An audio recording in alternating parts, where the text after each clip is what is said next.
Baik, hari ini kita akan lihat soalan ini.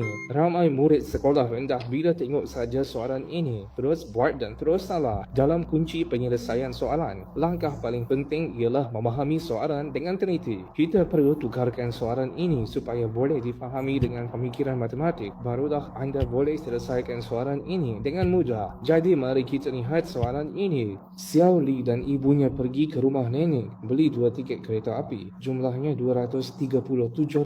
Jadi, kita lihat apakah maklumat yang terkandung dalam bahagian ini. Saya tukarkan maklumat ini kepada pemikiran matematik. Maksudnya tiket kereta api Xiao Li dan ibunya jumlahnya RM327. Ini tiada masalah. Kemudian kita lihat harga tiket kereta api Xiao Li adalah separuh harga tiket ibunya, separuh daripada ibunya. Jadi, apa maksudnya? Kita boleh gunakan kaedah gabungan nombor dan gambar. Jadi, kita boleh selesaikan soalan ini dengan mudah, iaitu dengan melukis gambar. Mari kita lukis. Untuk ibu kita gunakan kaedah melukis garisan untuk mewakili harga tiket kereta api ibu. Jadi, kita katakan harga tiket kereta api ibu adalah sebanyak ini. Ya, sebanyak ini.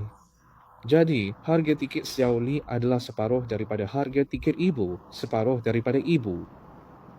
Ya, separuh daripada ibu. Okey, sebelum ini kita sudah tahu jumlah harga kedua-dua tiket adalah RM237. Ini memang betul.